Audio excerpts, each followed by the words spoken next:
Hey guys, welcome back to Illumined, your 10-minute book summary channel. In today's world, leadership is paramount. We need strong leaders who take charge and inspire others. But true leadership goes beyond simply giving orders. It demands responsibility. Leaders must own their actions and decisions, especially when things get tough. This principle of extreme ownership is crucial for success in any field, from the battlefield to the boardroom. Responsibility is the backbone of effective leadership. It means taking ownership of everything that happens within your domain. A leader who embraces responsibility creates a culture of accountability and trust. This fosters a positive and productive environment where individuals feel empowered to perform at their best.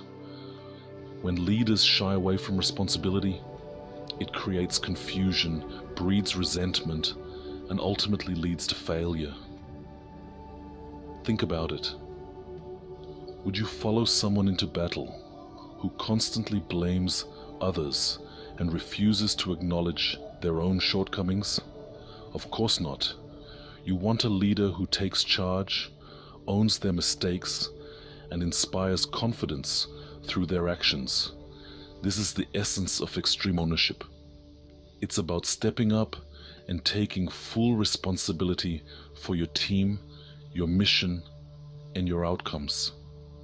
This essay will dive deep into the concept of extreme ownership, exploring its significance in leadership and providing practical tips for incorporating it into your own life. We'll examine real-world examples of how this principle has led to success, emphasizing the importance of owning your mistakes, leading by example, and finding the balance between responsibility and empowerment. By the end, you'll understand why extreme ownership is not just a tactic, but a mindset that can transform your approach to leadership and life. The concept of extreme ownership was forged in the crucible of combat, born from the experiences of Navy SEALs in the most demanding and unforgiving environments. It's a leadership principle that transcends the battlefield and applies to all facets of life. At its core, extreme ownership means taking complete responsibility for everything within your sphere of influence.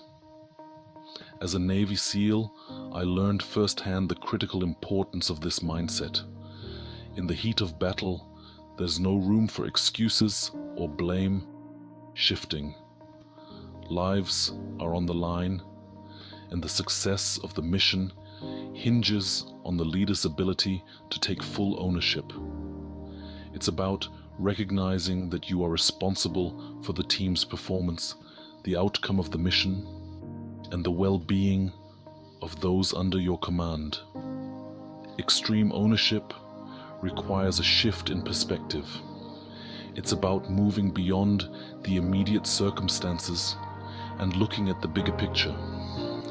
It's about understanding that even when things go wrong, there's always something you could have done differently, some way you could have prepared better, communicated more effectively, or anticipated potential challenges. This doesn't mean dwelling on mistakes or engaging in self-blame. Instead, it's about adopting a forward-thinking approach, using setbacks as opportunities for learning and growth. It's about acknowledging your role in the situation and identifying areas where you can improve. This relentless pursuit of self-implementation, coupled with the unwavering commitment to taking ownership, is what sets exceptional leaders apart. The principles of extreme ownership are not confined to the battlefield. They translate seamlessly to the world of business. In the competitive landscape of today's market, companies need leaders who embrace this mindset to navigate challenges, drive innovation, and achieve sustainable success. Imagine a CEO who consistently blames external factors for the company's poor performance. They point fingers at the economy, competitors, or even their own employees, refusing to acknowledge their role in the company's struggles. This lack of accountability creates a toxic culture where problems fester and growth stagnates.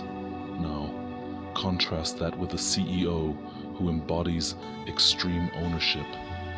When faced with setbacks, they take full responsibility, acknowledging their own shortcomings and identifying areas for improvement. They analyze the situation, identify the root causes of the problem, and develop a clear plan of action to address them. This leader doesn't shy away from challenges, but confronts them head-on, inspiring confidence and commitment from their team. By taking ownership of the company's performance, this CEO creates a culture of accountability and transparency. Employees feel empowered to take risks, knowing that their leader has their back. Mistakes are seen as opportunities for learning and growth, fostering an environment of continuous improvement.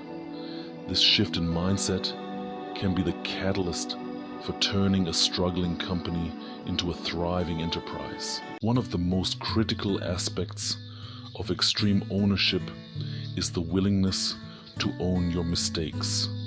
In any leadership position, you will inevitably make mistakes. It's an inherent part of the human experience, especially when operating in complex and dynamic environments. The difference between a good leader and a great one lies in how they respond to those mistakes. Leaders who refuse to acknowledge their mistakes create a culture of fear and distrust. Their subordinates, hesitant to admit their own shortcomings, resort to covering up errors, leading to a downward spiral of blame shifting and missed opportunities for growth. This creates an environment where problems are swept under the rug instead of being addressed head-on, hindering progress and innovation. On the other hand, leaders who openly acknowledge their mistakes create a culture of learning and accountability. They demonstrate that it's okay to make mistakes as long as you learn from them. By owning their errors, these leaders set a powerful example for their team, encouraging them to do the same. This fosters an environment of transparency and trust, where individuals feel comfortable taking calculated risks, knowing that they won't be punished for honest mistakes. Owning your mistakes is not about dwelling on the past or engaging in self-deprecation.